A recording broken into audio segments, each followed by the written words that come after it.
नमस्कार, आप देख रहे हैं न्यूज इंडिया। आपके साथ मैं हूं अभिषेक। बुलेटिन की शुरुआत बड़ी खबर से करेंगे। दिल्ली में तीसरी बार मेयर का चुनाव टल गया है। 10 नॉमिनेटेड मेंबर्स को वोट डालने की मंजूरी के बाद आम आदमी पार्टी और बीजेपी ने हंगामा शुरू कर दिया। आम आदमी पार्टी सुप्रीम कोर्ट जाने की तैयारी में है। यह बड़ी खबर आपको बता रहे हैं। दिल्ली में मेयर चुनाव तीसरी बार टल गया है। एमसीडी की अध्यक्षता कर रहे सत्य शर्मा ने 6 फरवरी को कहा कि उपराज्यपाल ने जिन 10 मेंबर्स को नॉमिनेट किया है वो वोट डाल सकेंगे। 10 नॉमिनेटेड मेंबर्स को वोट की मंजूरी मिलने के बाद बीजेपी और आम आदमी पार्टी के मेंबर्स ने हंगामा शुरू कर दिया। इसके बाद एमसीडी के सदन की कार्यवाही स्थगित कर दी गई। इससे पहले 6 और 24 जनवरी को चुनाव होने थे, लेकिन हंगामे की वजह से चुनाव टल गए। बीजेपी ने एलजी वीके सक्सेना से सत्र फिर बुलाने के लिए 10 फरवरी की तारीख की सिफारिश की थी, जबकि आम आदमी पार्टी ने 3, 4 और 6 फरवरी का सुझाव दिया था। एलजी ने आपका सुझाव मानते हुए सदन के सत्र के लिए 6 फरवरी की तारीख तय की थी। जानकारी के मुताबिक एक बार फिर आम आदमी पार्टी सुप्रीम कोर्ट जाने की तैयारी कर रही है।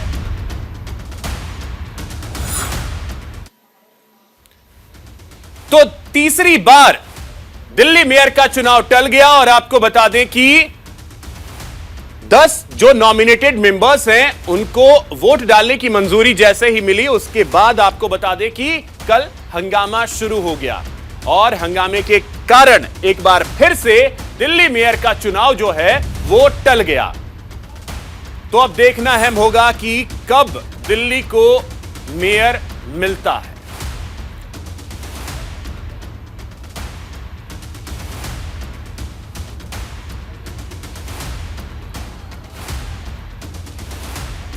तो आपको बता दें कि कल एक बार फिर से हंगामा हुआ, जिसकी वजह से सदन की जो कार्यवाही है उसे स्थगित करना पड़ गया। आपको बता दें कि दिल्ली मेयर के चुनाव को लेकर के बड़ी जानकारी आपको दे रहे हैं। कल एक बार फिर से चुनाव जो है वो टल गया। और इसी बीच एक बड़ी खबर आपको बता दें, भूकंप प्रभावित तुर्की को भारत का साथ मिला है। राहत और बचाव कार्य के लिए एनडीआरएफ की टीम रवाना हुई है। तुर्की में भूकंप से मरने वालों की संख्या 2379 हो गई है। तो राहत और बचाव कार्य के लिए एनडीआरएफ की टीम रवाना हो गई है।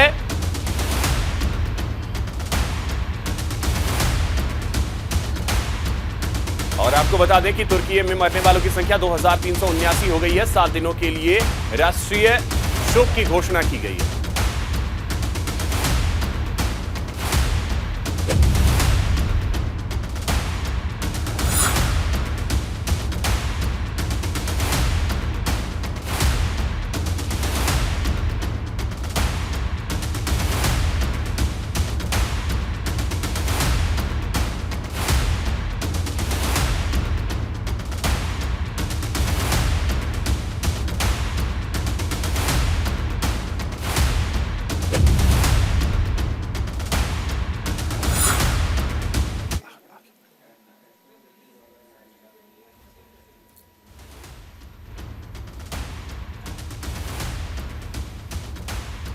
तो आपको बता दें कि भूकंप प्रभावित तुर्की की बात कर ली जाए तो तुर्की में मरने वालों की संख्या 2000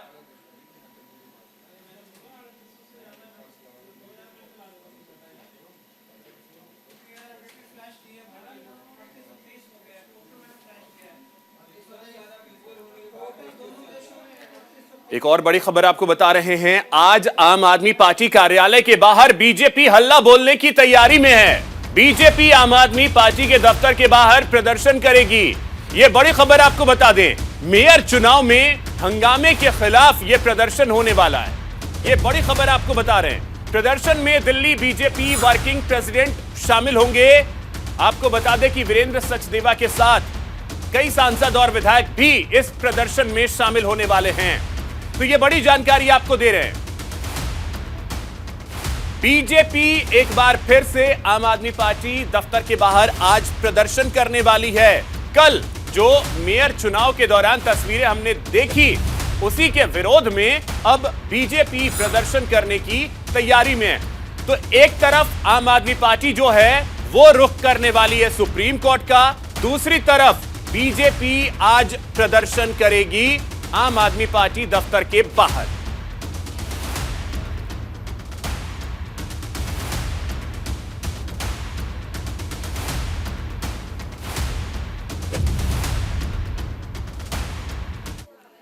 वही एक और बड़ी जानकारी आपको दे दें, आज बीजेपी संसदीय दल की बैठक होने वाली है पार्लियामेंट लाइब्रेरी बिल्डिंग में।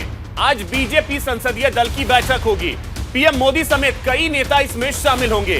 बैठक में कई अहम मुद्दों को लेकर चर्चा होगी। ये बड़ी जानकारी आपको दे रहे हैं। पार्लियामेंट के लाइब्रेरी बिल्डिंग में आज ये बैठक होने वाली है। पीएम मोदी समेत कई नेता इस बैठक में शामिल होंगे।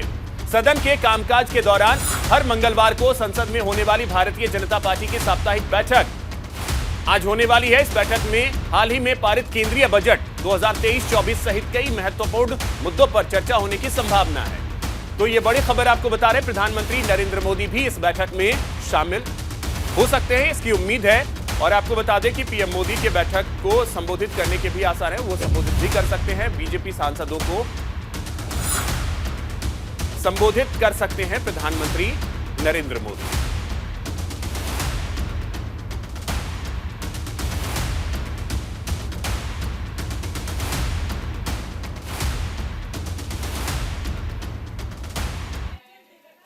वहीं एक बड़ी खबर है, आपको बता दें, भारत दौरे पर न्यूजीलैंड की विदेश मंत्री ननिया महूता। ये बड़ी खबर आपको बता रहे हैं, न्यूजीलैंड के विदेश मंत्री जो कि भारत दौरे पर हैं। और आपको बता दें कि इस दौरान वो विदेश मंत्री एस जयशंकर से मुलाकात करेंगी। द्विपक्षीय संबंधों को बढ़ावा देने को लेकर चर्चा होगी। इसके अलावा आर्थिक संबंध को बढ़ाने पर भी फोकस रहेगा।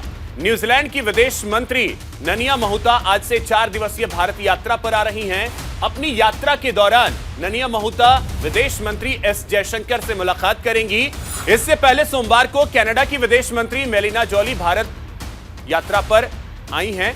वहीं आपको बता दें कि विदेश मंत्री एस जयशंकर से सोमवार की शाम को मुलाकात हुई। इस दौरान दोनों देशों के बीच द्विपक्षीय संबंधों को मजबूत करने को लेकर बातचीत हुई। इसके अलावा भारत प्रशांत क्षेत्र में चीन की बढ़ती सैन्य ताकत पर बढ़ती वैश्विक चिंता की पृष्ठभूमि में इस क्षेत्र में सहयोग पर ध्यान केंद्रित करने की भी बात की गई।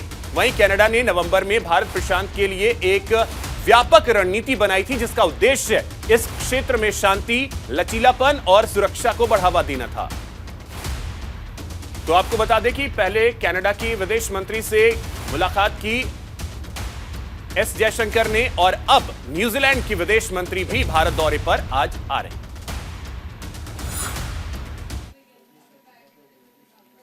अब बात कर लेते हैं कर्नाटक की, जहां प्रधानमंत्री नरेंद्र मोदी ने कई सारी सौगातें दी हैं। कर्नाटक को पीएम मोदी ने बड़ी सौगात दी है। बेंगलुरु में इंडिया एनर्जी वीक का उद्घाटन किया। प्रधानमंत्री मोदी कर्नाटक के दौरे पर रहे। इस दौरान उन्होंने बेंगलुरु में इंडिया एनर्जी वीक का उद्घाटन किया और नवीकरणीय ऊर्जा के क्षेत्र में अपनी सरकार की उपलब्धियां गिनवाई। प्रधानमंत्री नरेंद्र मोदी बेंगलुरु में आयोजित इंडिया एनर्जी वीक को संबोधित भी उन्होंने किया। इस अवसर पर हाल ही में पेश हुए बजट में एनर्जी सेक्टर को लेकर उठाए गए कदमों की चर्चा की और 2014 से अब तक पिछले 9 साल की उपलब्धियां भी उन्होंने गिनाई। पीएम मोदी ने देश की अर्थव्यवस्था के तेजी से बढ़ने का दावा किया और इसके लिए बजट में उठाए गए कदमों की भी चर्चा की। वहीं इंडिया एनर्जी वीक 2023 कार्यक्रम में पीएम मोदी के अलावा केंद्रीय पेट्रोलियम और प्राकृतिक गैस मंत्री हरदीप सिंह पुरी, राज्यपाल थावरचंद गहलोत और मुख्यमंत्री बसवराज बोम्मई मौजूद रहे।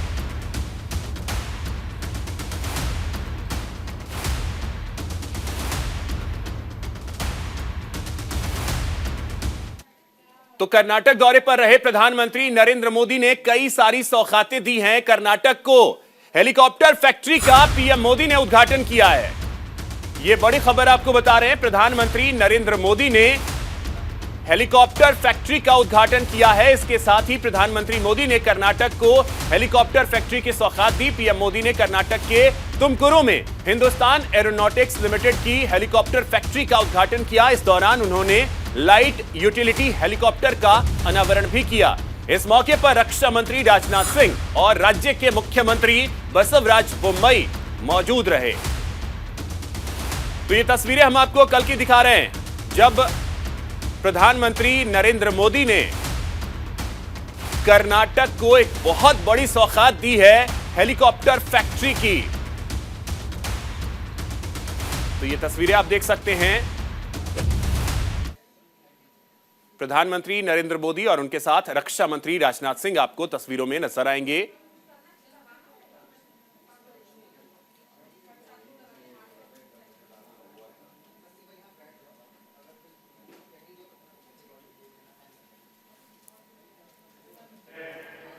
डिफेंस सेक्टर में भारत की आत्मनिर्भरता को बल दे रहा है।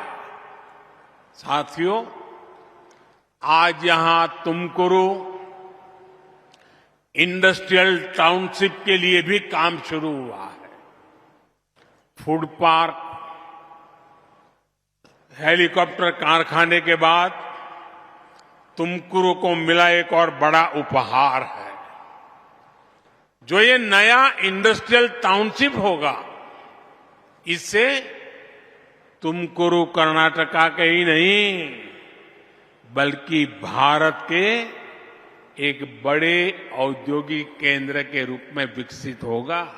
इस साल के गरीब हितैषी, मध्यम वर्ग हितैषी बजट की चर्चा पूरी दुनिया में हो रही है।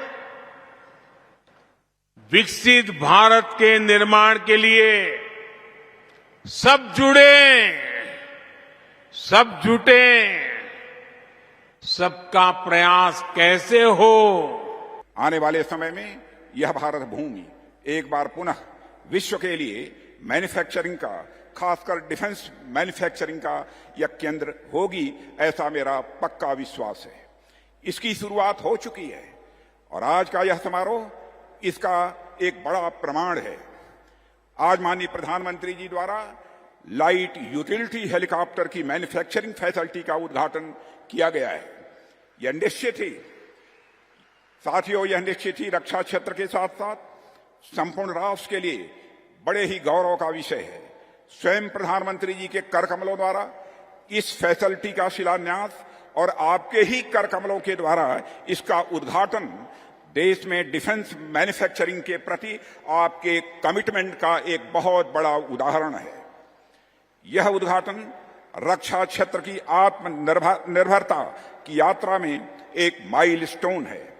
इस ऐतिहासिक अवसर पर मैं हिंदुस्तान एरोनॉटिक्स लिमिटेड, इस प्रोजेक्ट से जुड़े सभी लोगों और संगठन समेत समस्त राष्ट्र को अपनी ओर से हार्दिक बधाई देता हूं। साथियों, यह उद्घाटन कर्नाटक राज्य में उन अनगणित वीरों और स्वतंत्रता सेनानियों को भी एक श्रद्धांजलि है जिन्होंने राष्ट्र रक्षा के यज्ञ में अपना सर्वस्व न्यौछावर कर दिया। साथ ही यह फैसिलिटी हमारे सामने महात्मा गांधी जैसे राजनीतिक संत से प्रेरित स्वदेशी आंदोलन का भी एक प्रतिबिंब उपस्थित करती है। और इसी बीच बड़ी खबर आपको बता दें, तेलंगाना से यह खबर है जहां विधानसभा में वित्त मंत्री ने बजट पेश किया है। विधानसभा में 2.90 लाख करोड़ का बजट पेश किया गया। वित्त मंत्री टी हरीश राव ने यह बजट पेश किया। तेलंगाना के वित्त मंत्री टी हरीश राव ने विधानसभा में 2023-24 के लिए 2,90,396 करोड़ रुपए का बजट पेश किया। बजट में सरकार ने कृषि के लिए 26,831 करोड़ रुपए आवंटित किए। वहीं अनुसूचित जाति के लिए विशेष विकास निधि के रूप में 36,750 करोड़ रुपए की राशि प्रस्तावित की।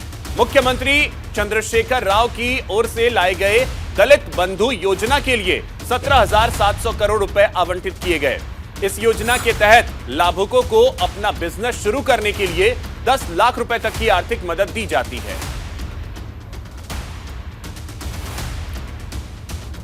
तो कल तेलंगाना विधानसभा में वित्त मंत्री ने बजट पेश किया और आपको बता दें करीब 3 लाख करोड़ का बजट पेश किया गया। 2,90,000 करोड़ का यह बजट टी हरीश राव ने कल विधानसभा में बजट पेश किया।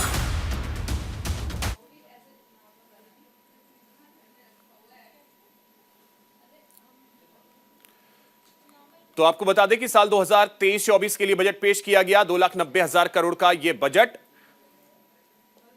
और आपको बता दें कि कुल बजट जो रहा है वो 2,90,000 करोड़ का। दलित बंधु योजना के लिए 17,700 करोड़ रुपए प्रस्तावित हैं। दलित बंधु योजना जो कि एक ड्रीम प्रोजेक्ट के तौर पर चला रहे हैं केसीआर। और इसके अलावा आपको बता दें कि अनुसूचित जातियों के लिए स्पेशल डेवलपमेंट फंड के तहत 36,750 करोड़ रुपए स्वीकृत किए गए हैं। इसके अलावा कृषि के लिए 26,831 करोड़ रुपए आवंटित किए गए हैं। बात अगर स्वास्थ्य विभाग की कर ली जाए तो स्वास्थ्य विभाग के लिए 12,161 करोड़ रुपए आवंटित किए गए हैं। तो आपको बता दें कि तेलंगाना के वित्त मंत्री टी हरीश राव ने यह बजट पेश किया साल 2023-24 का।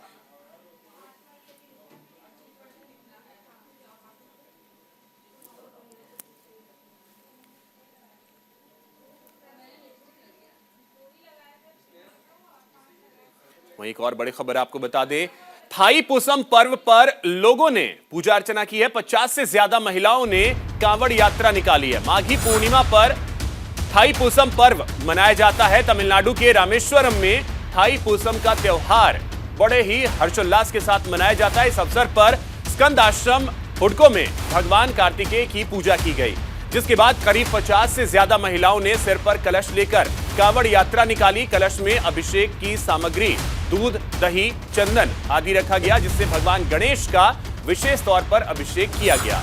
इस अवसर पर बड़ी संख्या में महिला पुरुष मौजूद रहे। आपको बता दें कि हर साल माघी पूर्णिमा पर थाई पूसम त्योहार मनाया जाता है।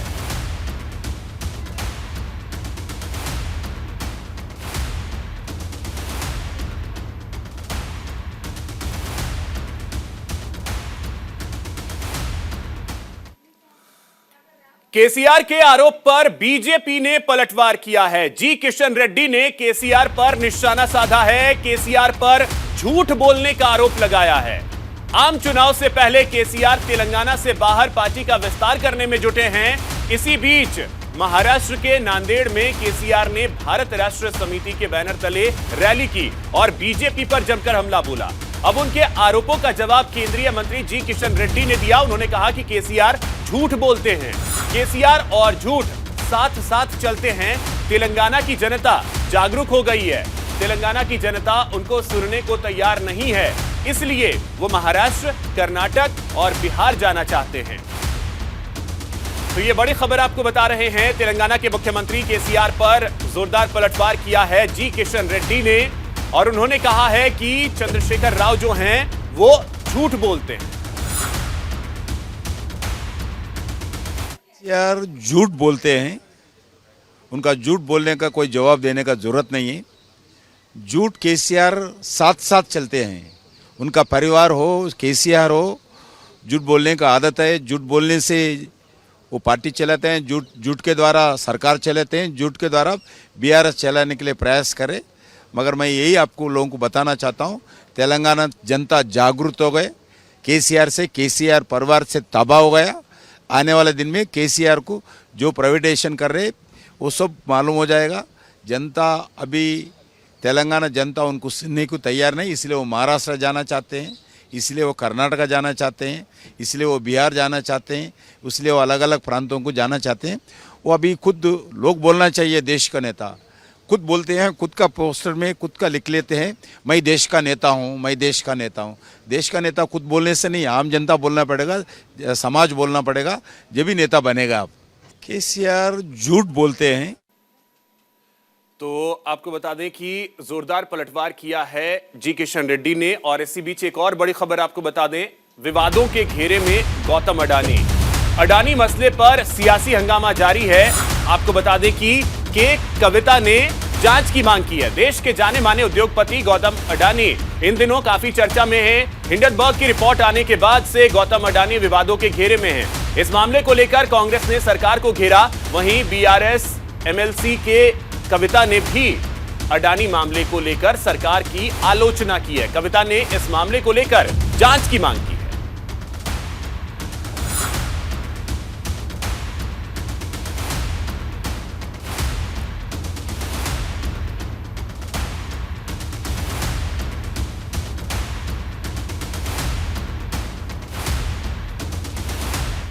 अदानी जी का जिस तरीके से शेयर वैल्यू गिर रहा है, अदानी जी का जिस तरीके से कंपनी का दिन ब दिन जो वैल्यू गिरते जा रहा है, अगर आप फाइनेंस मिनिस्टर जी से पूछ रहे हैं तो वो बोल रहे हैं कि बहुत लिमिटेड इसका एक्सपोजर है, इससे कुछ फर्क नहीं पड़ने वाला है, देश की अर्थव्यवस्था पे कुछ फर्क नहीं आने वाला है।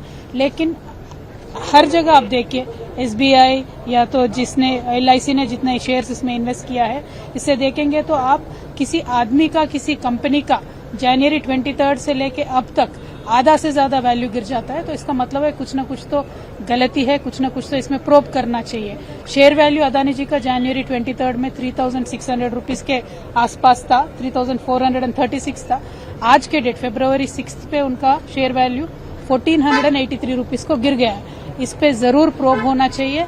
हमारी डिमांड है BRS पार्टी की तरफ से एक जॉइंट पार्लियामेंट्री कमेटी को फॉर्म किया जाए, जिसमें हमारे पार्लियामेंट मेंबर सभी दल के होंगे, तो एक इम्पार्शियलिटी से इंक्वायरी होनी चाहिए, क्योंकि जब देश को इतना प्रभावित करने वाला कुछ भी घटना घटती है तो प्रोब तो जरूर होना चाहिए। अदानी जी वहीं अडानी मामले को लेकर कांग्रेस का प्रदर्शन देखने को मिला। अडानी मामले को लेकर कांग्रेस ने जोरदार हमला बोला है सरकार पर, और आपको बता दें कि देश भर में LIC और SBI दफ्तरों के बाहर प्रदर्शन किया गया। हिंडनबर्ग रिसर्च की रिपोर्ट और अडानी समूह से जुड़े मामले को लेकर कांग्रेस ने मोर्चा खोल दिया है। कांग्रेसी कार्यकर्ताओं ने देश भर में प्रदर्शन किया। उन्होंने स्टेट बैंक ऑफ इंडिया और LIC के दफ्तरों के सामने प्रदर्शन किया। कांग्रेसी कार्यकर्ताओं ने चेन्नई, हैदराबाद, बेंगलुरु, तिरुवनंतपुरम समेत देश भर में विरोध प्रदर्शन किया है।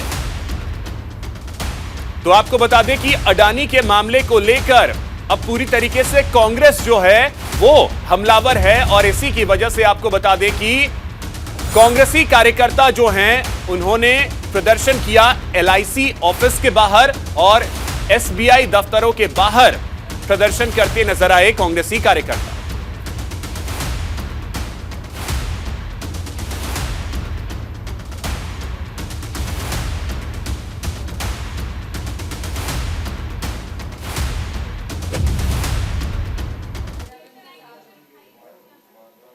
तो आपको बता दें कि कांग्रेस ने जोरदार प्रदर्शन किया है, कई जगहों पर प्रदर्शन देखने को मिला। और आपको बता दें कि मिशन कर्नाटक पर हैं बीजेपी के दिग्गज नेता अरुण सिंह, और अरुण सिंह ने कांग्रेस पर निशाना साधा है। अरुण सिंह ने 150 सीट जीतने का भी दावा किया है। बीजेपी कर्नाटक विधानसभा चुनाव को लेकर अभी से एक्टिव मोड में आ गई है।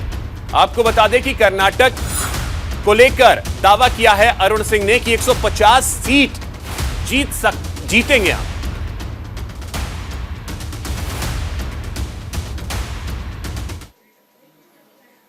तो फिलहाल इस बुलेटिन में इतना ही। नमस्कार।